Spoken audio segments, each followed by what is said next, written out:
Hello and welcome to this new episode of Bootstrapping Your Dreams Show. I'm your host Manoj Agarwal, and today we have Chris Kowalewski, who is a 32-year veteran in the food and support services industry. And since he shares my hairstyle, he also looks like a 32-year-old. Currently, he is the Chief Growth Officer at the Compass Group. Those of you who may not have heard of the Compass Group, it is the sixth largest global player and was ranked by Fortune in as the world's most admired companies and best employers for diversity. And of course, the Compass Group is a part of the elite group of Fortune 500 companies. Compass Group is the leader in food and support services management with its North American headquarters in Charlotte, operating in 50 countries, employing over 550,000 people and serving 10 million meals a day. Compass Group's annual revenue exceeded 18 billion in 2018. Chris began his career in 1988 with Service America as an account executive, selling vending and coffee services, progressed through a variety of sales roles, and was eventually promoted into sales management in 1994. He was with Service America when they were acquired by the Compass Group in 1996. Chris was promoted to Vice President of Sales in 97 and Senior Vice President in 99. Chris has played a key role on Compass Group's North American sales leadership team in driving growth and building the company's overall sales capabilities. Chris is a graduate of Lock Haven University with a degree in economics, and he completed the advanced management program at Duke University in 2011. Welcome, Chris. Welcome. Thank you. Thank you, man. It's great to be with you, pal. Thank you so much. Yeah. So first of all, let's get to know you. You've done amazingly well. You've been, a key part of the success story of Compass Group, and you went from an account executive to where you are today. So can you sort of walk us through that journey, and how did it come about? What kind of challenges did you face along the way? A lot of challenges, a lot of great mentors, teachers, people that took an interest, in me and in my career. So I was very, very fortunate, but started in the business in 1988. And it's amazing. It's going to be 33 years in August. Mm-hmm. It seems like yesterday. And got into it for a lot of the wrong reasons. I was in land development before in Metro New York, and got burned out and just wanted to do something different. And my mindset was how hard, at 23, how hard could it be to sell food service and vending? Mm-hmm. And wanted to get close to home, get close to my girlfriend, get close to my parents, my college buddies. And, so I said, hey, I'll do this for a year. If it doesn't work out, I'll do something else. And that was in August of 1988. So it's been a fabulous run. Wow, that's amazing. So now, do you like sort of miss the opportunity of working in different industries? Because when I talk to a lot of executives, generally, they've had sort of they dabbled into other industries before they found the one that they really they really fell in love with. So how did you find your journey? Because I find it very unique in the sense that you've been in the same industry for a long time, and also with the same company as well, or same group of companies for a long time. Yeah, great question. I was fortunate within Compass. I think it's such a cool company because you have really 4 disciplines: education, healthcare, sports, entertainment, and corporate services. So all 4 of those are amazingly different. And then we have 28 operating companies within those 4 disciplines. So now you have so much variety and so much diversity. And being the 6th largest employer in the world and being in 50 countries with a presence, I don't know if I never felt the need to dabble in anything else, or that I wasn't challenged, or it wasn't interesting, because it was always every day there's something new. Yeah. And the people are just absolutely terrific. So I never felt a need to really want to go do anything else. That's awesome. Yeah, I mean that's quite a lucky break. So now the other question is, when people start their career, as you said, you started at 23. Um, how do you sort of think big? How do you push yourself to the limit? Because most young people, entrepreneurs I talk to, I mean, their big dream is to make $1 million and retire, basically. Yeah. So how do you keep on sort of upending yourself and say, okay, I gotta go higher, and take this company to the level that it is at right now? Well, I think I'm competitive by nature, so that's in my blood, Mhm. and I think I've been again really fortunate to just have terrific people around me, or I've been in their present, right? Mhm. Um, and certainly in an organization that is just um, so really focused and neurotic about growing. So it's for me, it was a perfect situation as a sales leader, being in a company that's neurotic about continual growth and being around such great people and leader in the marketplace. We have the ability to attract and retain great talent. Um, I could focus on just how we're going to do better every day. How do we just get a little bit better every day? Yeah, Never, we never had to really go seek the magic bullet. yeah, yeah. So that was fortunate, and I could focus on how we can make it easier for our associates every day, make their jobs easier, and ultimately, I think if you have the reputation of being a winner, because everybody wants to play for a winner, right? Yeah, If you're top talent, you want to play for a winner. yeah, yeah. And if you have the reputation of making it easier for your teams to do their jobs so that they can have balance and be successful and carve out great careers, you're going to retain your talent and you're going to attract great talent into the organization. Yeah, yeah, And yeah. that's been a really good formula for us. That's awesome. So it sounds like it has to be a complete ecosystem. The company has to be driven, and the employees have to be driven. And from what you're saying is the leaders have to create that growth environment for their subordinates as well, so Yes. that they can continue to grow and learn and sort of excel in what they're doing. Yeah, I think it starts at the top. And I'm fortunate that our CEO and our board, they're really focused and driven to grow. Mhm. And you can't. It's hard to be successful if you don't grow. Yeah, yeah, And so it starts at the top. And culturally, that's the way we've been for 20 plus years. yeah, yeah, yeah. So it becomes embedded in the organization, and it permeates throughout the organization. So even as a result of the pandemic, the last 12 months, we had one of our best years ever for new business. Wow. That was absolutely phenomenal. And we're off to a great start in 21 and a lot of great optimism as we go forward with the vaccine rollout Yeah, yeah. and the reopening. So we're pretty charged up. We're pretty excited for what the future holds. That's great. That's great. Now, talking about the growth, from what I have learned about business is like, there are certain levels, there are certain stair steps, like, you go to a million, 10 million, 100 million. I mean, those stages are not the same. You have to use different tactics. You have to, like, unlearn a few things. Did you find something like that in your journey as well? Oh, no doubt. No doubt. I mean, if you go back, certainly you go back the last 33 years for sure. Mhm.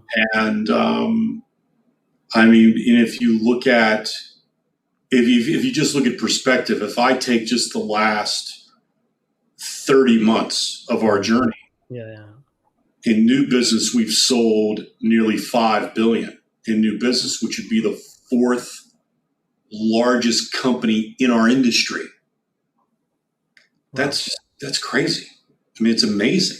Mhm. It's crazy. And then if you look at the evolution to get here from the mid 90s on, I mean, there's a lot of work to set the foundation, in sales process, sales training, infrastructure and systems and talent. and then it was a matter of how do you make it better, and how do you evolve, and how do you make things easier. Yeah. So now for me, it's things like how do we get better data? How do we streamline our CRM? Yeah. How do we take that whole sales enablement experience and make it better and bring it forward? Yeah. Where 5 years ago, I'm not sure sales enablement was a term 5 years ago. If I go back to the very beginning, my CRM, when I was selling, my CRM was writing it down on an index card. Yeah. And then putting them in alphabetical order, right? Yeah, exactly. That's what you did. Yeah. And then you kept the notepad, and okay, here's who I got to call back when. But there was no, there were no. We didn't have these, right? We didn't have smart. Exactly. So, mind you, I would have sold a lot more business. I had, one of these and a laptop, and a database, right? Yeah, of course. Using a payphone and a notepad and index cards. I might have stayed in sales and not gone into sales management. Yeah. And as easy as it is, I'm making light and being sarcastic, but our team works really, really hard, and we have we're fortunate. We have a lot of great people and a lot of superstars on the team, and they just they work hard, but they make it look easy. That's awesome. And they make me look really good. That's awesome. Now, my follow-up will be, once you reach a certain stage, you have the recognition in the marketplace, and you have the brand, you have customers who have been with you for a long time. Does it get easier to sell, or is it like equally hard, or what has been your experience? Well, I think, for us, for myself personally, and I think for my teammates, we're chasing our own expectations. I see. We've set the benchmarks. We've set the standard for everybody else to follow. I see. We've put it out there in the public domain. We do believe we're the best sales organization on the planet. Nice. We've asked people to challenge it, because I'd love to learn. That's how you're going to learn, right? Yeah. I mean, I want people to challenge it, and I want to learn how others are doing it and how that's going to make us better. Yeah. And that's all we want to do. We just want to try to get better a little bit every day. Okay. And I think the only way you do that is you got to have high expectations. You've got to continually raise the bar on yourself, and you got to have people around you with that same mindset, and we do. And I think it's I think there are times where I got to have the pep talk with myself. We're chasing our own chasing our own expectations now. Sure. Because we've done so well over the last 5 to 10 years. Yeah. We're not chasing another company. We're setting the standard, and if you want to continue to lead, right, you got to have the best talent. Starts with people. You got to have the best. You got the best talent, and we do. And then you've got to continually make it easier for your talent to do great things. Great example. Look at New England Patriots. For the longest time, they're the gold standard in the AFC East for 20 years. Yeah. Always in the mix. And they lose a couple of their superstars, and they didn't attract many superstars this past year. They'll get back. They'll come back. But you could see, like, when 1 year when you get maybe a little complacent, or you let some of your superstars leave, what can happen? You're not in the conversation anymore. And I think from a motivational standpoint, I always want to be in the conversation, and I want to lead. Yeah, that's great. Great advice. Thank you so much. And by the way, we are working on some cool AI stuff, which can further increase your sales capability. So maybe we can exchange some ideas on there. But this whole thing about sales, it came really, really hard to me. Me being an engineer, I always um, tried to use facts and figures to Yeah. win an argument and say, oh, this is the evidence, let's go. And I never realized how to communicate well. And that's why, had a huge uphill battle with sales. So people who are starting off with sales and they don't know how to, you know, convince people, ask for money, tell them why your products or service is better. What kind of advice will you give them as sort of maybe a start, if they are starting in sales or they are sort of making a little bit of headway into it? I think you have to be insatiable curious. You've got to let your curiosity just go off the chart.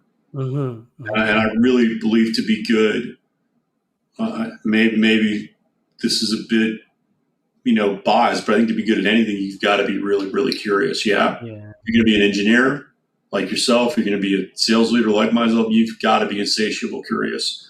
And then secondly, you've got to be a continual learner. Yeah. You never, even after 33 years and everything we've accomplished, I'm trying to learn every day. I read a lot, probably more during the pandemic because I wasn't traveling, so I had a lot of time to read. I write a lot, and I think you just have to always want to learn and get that extra edge. You want to gain any edge you possibly can to win. Mm-hmm. And I think to do that, great curiosity, continual learner, and then from a selling perspective, you certainly got to be competitive, right? You got to have some competitive fire in you. For sure. And I think you've got to be motivated in a good way. There's got to be that money motivation, recognition motivation that's going to drive you. And then the last piece is just communication skills. You've got to listen well, write well, and speak well. And I do think some of that, Manuj, I think some of that is a bit underappreciated.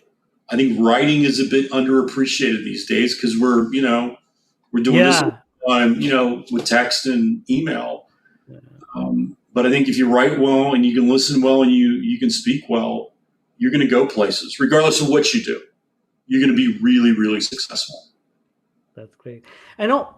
So now, the follow-up question to that is: do you think these skills can be learned, or these are innate skills that people are born with? Well, I mean, certainly the communication skills you can learn. If you have the aptitude and the drive and the desire, you can learn those pieces.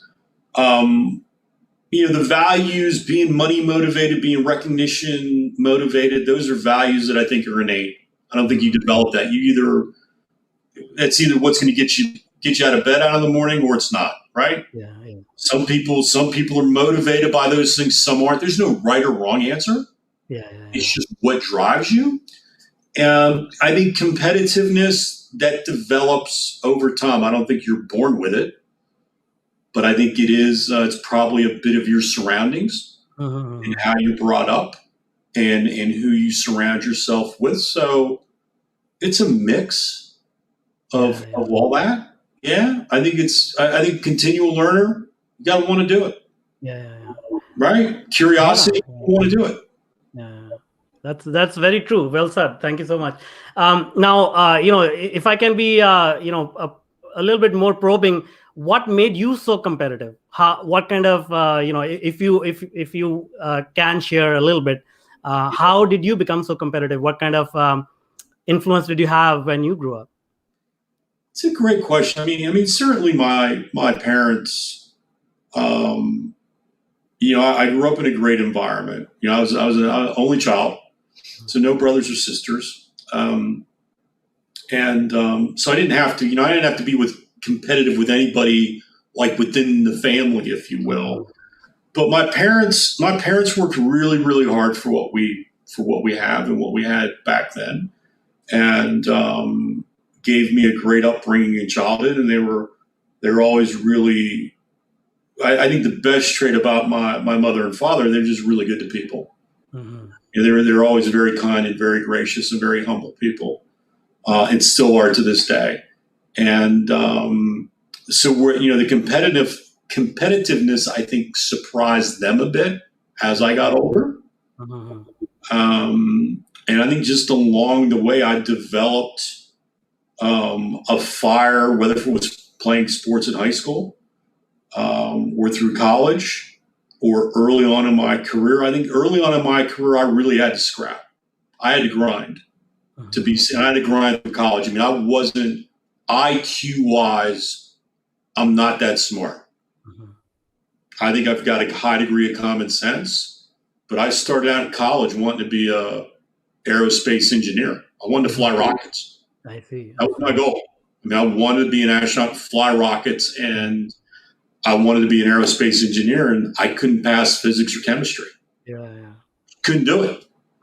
And I had to change. I had an advisor tell me, listen, some of the best advice I got, mine was, Chris, you're going to have a hard time being an aerospace engineer when you can't pass physics. I know. It's like impossible. Yeah. So I had to figure it out. I had to grind through college to get good grades. And then starting out my career when I did land development or in sales, I really had to work at it. I mean, long hours, 7 days a week to figure it out. Some folks, it comes a little bit easier to them. Yeah.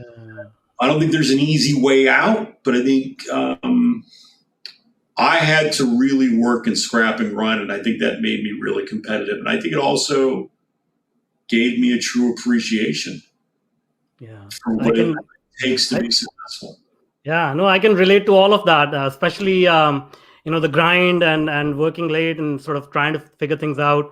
And also, interestingly enough, I also was, when I was in school, I was interested in space, and I wanted to do something with space. And then I think in 6th grade, I saw the first physics book, and I saw the formulas, and I was like, okay, this is not for me. I think I should step back here. But yeah, it's been an interesting run for me as well, and I can totally relate to what you're saying.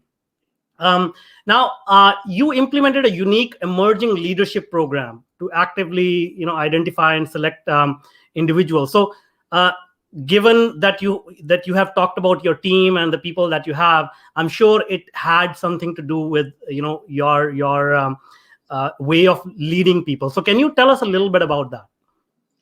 Yeah, I think we wanted to start it as a way. When I went into a sales leadership role, nobody handed me a book and said, "Here's how you do it." Read this book and this will give you all the answers. No, that doesn't happen. So we wanted something. We wanted a tool, a mechanism, a group as a way to open. How can we open some people's eyes? If they had the aptitude to go into sales leadership and they had the desire to go into sales leadership, what could we give them to open their eyes and best prepare them? So that's why we did it. And then how we did it is we developed a curriculum around, the day-to-day real life issues of sales leadership. I see. The things they don't teach in college or even at work when you're selling. Just what's the day-to-day stuff? How to forecast, how to develop, performance plans, progressive counseling, coaching. What's the proper ways to coach people, motivate people? Mm-hmm. How do you really get the best out of individuals? So it's both tactical, right? Things like forecasting and CRM and pre-call plans for selling. Right. And then also the kind of the EQ, emotional intelligence stuff on how to best motivate and help people. That's amazing. All right. That's great. Now, talking about the food industry, you have spent 3 decades in the food industry. What kind of changes have you observed in the food industry? Especially, I am a parent. I have 2 kids. I hear a lot about use of pesticides and food is not good, and you should eat organic and stuff like that. What is your perspective being an insider? Well, I think there's a couple things on the food piece. Certainly, wholesome food, sustainable types foods, farm to table. Right. I mean, what's the highest quality products that you can put, on the table. So whatever we want to do it of highest quality, right? Safe, highest quality. And then if you look at the business over the last 20, 30 years, certainly technology has played a big role. Yeah, I mean, you look at where we're at today, fast forward to cashless, contactless, mobile apps on the phones, delivery, pickup, curbside. Yeah. So there's all these, we deliver food with robots now, across campus. So there's now a whole host of ways that we've underpinned the business with great technology. And that will continue. That will evolve even more now.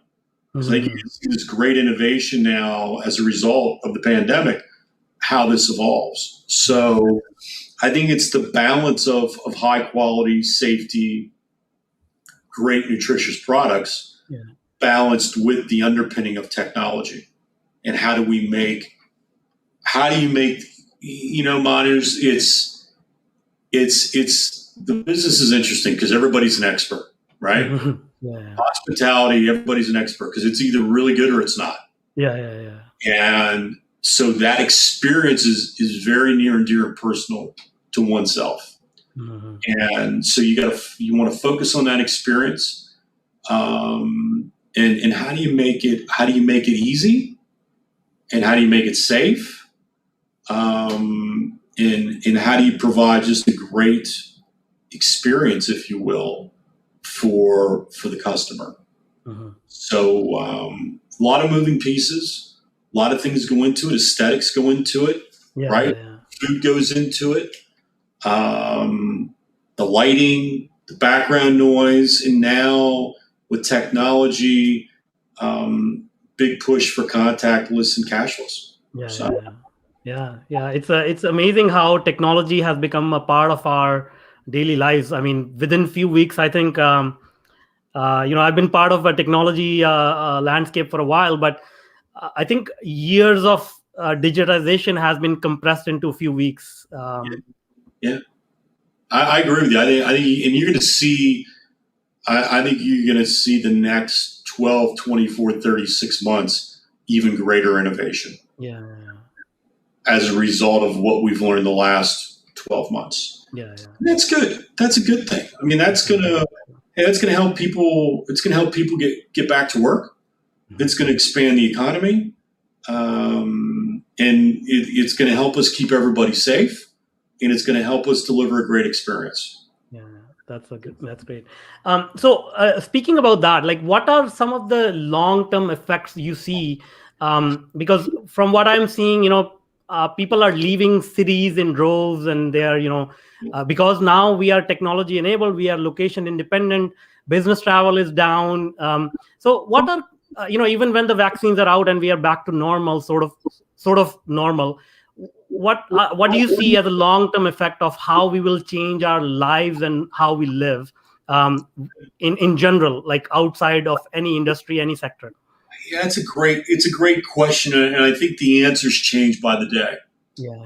Yeah. I mean, if you asked me 6 months ago, I'd probably 6 months ago would have put us back in September, October, in the midst of that second wave, and I'd have been on the side of nobody's going to live in a major city.